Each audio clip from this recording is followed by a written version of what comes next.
Hey, what's up? It's Jim, and today I'm going to be talking about Captain Marvel. In a lot of ways, Captain Marvel is a different kind of MCU movie because, obviously, it has a female lead, so that's, something they probably should have done by now.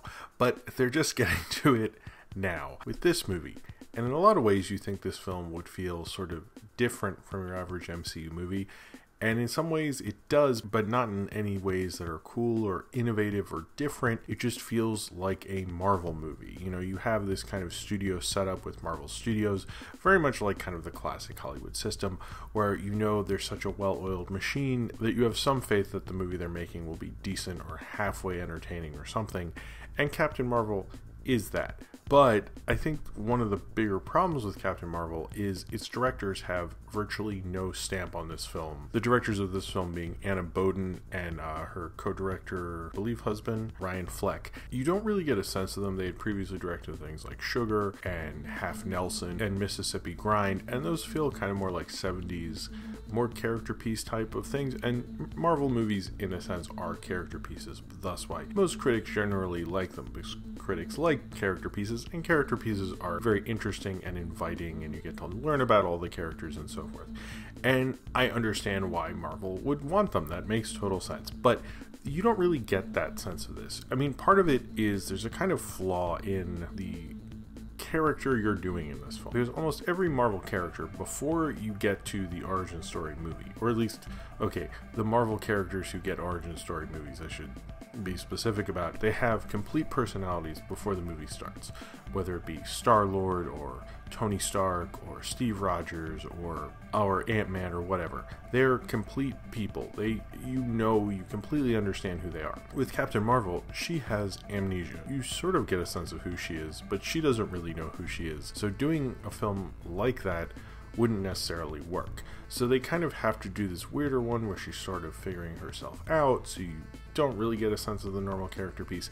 And then at the same time, you get what is sort of the Iron Man structure or the typical Marvel origin film structure, just kind of mixed about between like going back and forth and having like kind of clips of things and random memories of things. And that they actually do a better job with. I think this is a very good way to attack an origin story. I mean, not as good as the Spider-Verse movie, but we're just not going to bring that up because that's just not fair. But like Captain Marvel seems to find an interesting way to go about that. I would say completely that this film is better written than it is directed. It's better at structuring those sort of things, but its direction, most Marvel movies have a sense of their director while still being within the Marvel Studios kind of thing, whether you get that from James Gunn or the Russo brothers or Joss Whedon or Taika Waititi or even Peyton Reed, believe it or not. And this, I don't get that at all. I get no sense of them as directors. I get no auteur trademark. And I think in terms of how they handle characters, sort of, but I wouldn't say if this was more of a traditional Marvel movie, I think I would feel that from them because their style naturally works within what that is.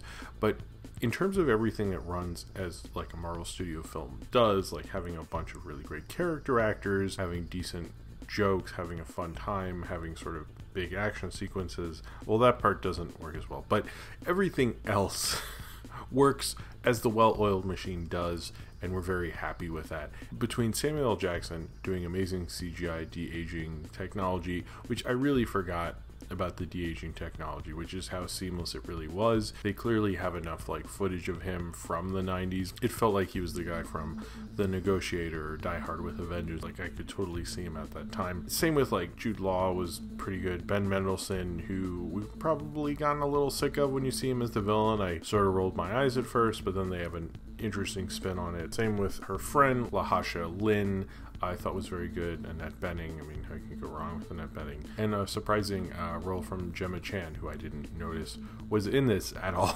even though I was like, she looks familiar, what is it about her? And then later I was like, oh, that's who that is. That's interesting that she do a role like that. I thought she was rather good. The 90s-ness of it also, I think, doesn't entirely work for me as a genuine, authentic 90s kid or just someone who was like a kid at the time. I can tell you, I don't know when this takes place. It says it takes place in 95. For most of that, it rings true. I would say November, judging by the fact that they had Melancholy and the Infinite Sadness posters all over the place.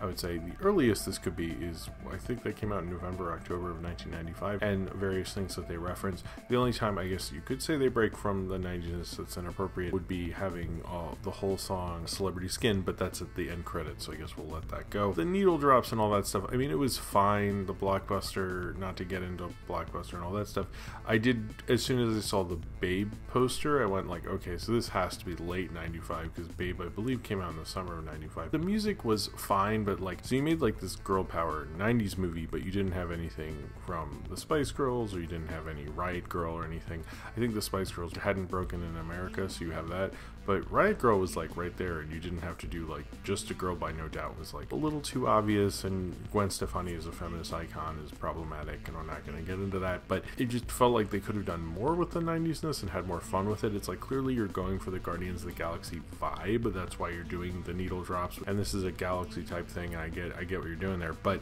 the one thing I liked about the Guardian soundtrack, which I genuinely, at least the first one, genuinely listened to, is that soundtrack had stuff that I hadn't heard all the time. This was just like the hits of the 90s, and I'm like, neat, but it just felt sort of boring to me. Like, I've had a sense of nostalgia. Like, it was cool hearing I'm Only Happy When It Rains in a Marvel movie, or Elastica and things, but like, I would have liked more of a unique flair to it, and I think that goes throughout the whole movie, because this doesn't have a really unique personal touch to it. It just feels like, hey, we have a Marvel movie starring Captain Marvel and stuff. That didn't really work overall. I think Brie Larson's very good in it. I think she does a good performance, but it's sort of a weird performance for a Marvel character. I often wondered while I was watching it, like, what is she going to be like in Captain Marvel 2 or 3 or in Endgame? I kind of never really got the grasp of her, but I sort of did. I liked watching Brie Larson sort of figure it out on screen, which is kind of an interesting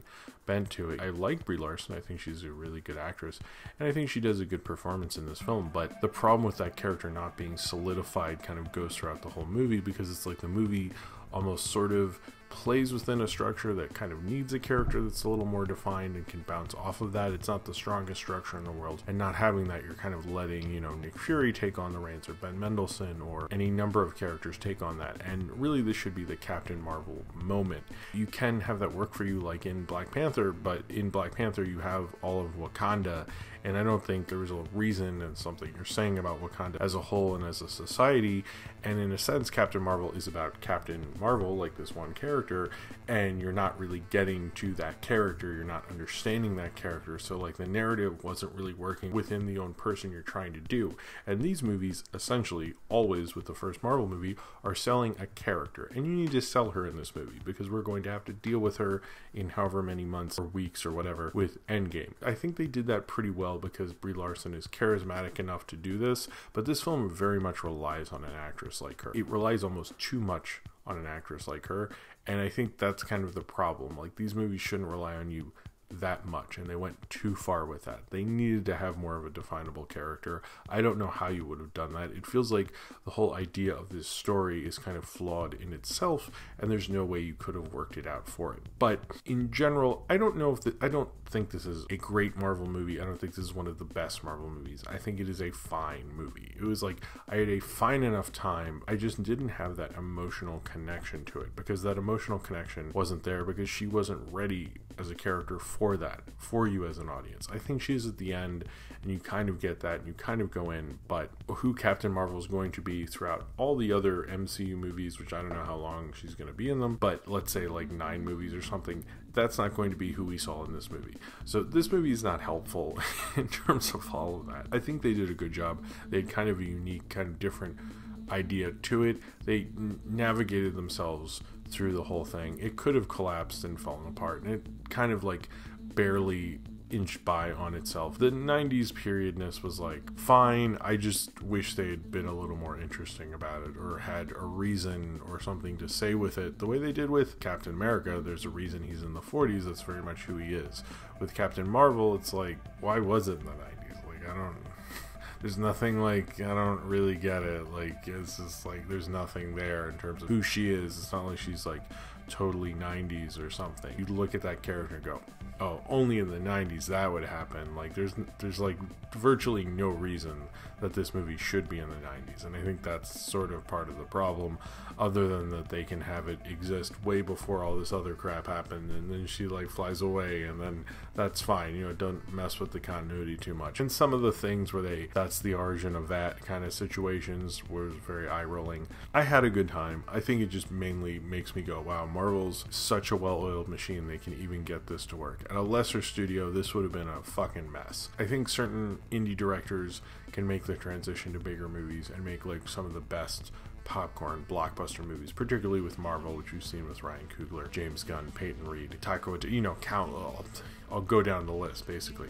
and it usually works out. But I think in this case it didn't work out as well. I don't think it worked for them, but they had to do kind of more heavy lifting than all of those other directors necessarily did. So this story was kind of a uncomfortable kind of weight to get rid of. So I hope that they kind of find themselves more in the second one, and I think they'll have more fun in the second one, and I think we'll all have more fun in the second one. But it sort of sucks watching an origin movie where you're like, man, I can't wait for the sequel so I can get a good movie. It doesn't leave you with the greatest feeling, you know. I don't think this is, I've seen people go, oh, this is like Dark World bad, or, you know, whichever your least favorite Marvel movie is. I don't think it's that. I just think it's like sort of an uncomfortable, weird narrative. In some ways it like kind of felt more like a B90s thing, and I'm not sure if that was because they didn't know what they were doing or because they were trying to do that, and I've heard people take that narrative. I don't really think that's what's going on, frankly. I just think they kind of did a shit job on some of those things. So it's not the best directed film. It doesn't have the personality to it. But if you want to see Brie Larson do, you know, she's great in those fight scenes. I definitely think she could do more action stuff after this. She's done some, but not been like the action lead before, and I think she does a very good job at that. And I really enjoyed her in that role. I enjoyed her as Captain Marvel. I just want more of her in Captain Marvel, and I'm excited to see more of her. It just, we had to wait for a whole movie to really sort of get a piece of that, and most of that movie is maybe too on the nose and, you know, doesn't know what it's doing, but it's fun to watch that entertaining ride that Marvel presents to you, even with all those flaws within it.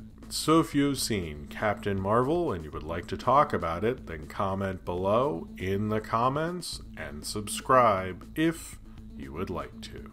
Yeah, shooting on, basically on my phone, but different camera. Hope you like it. Peace.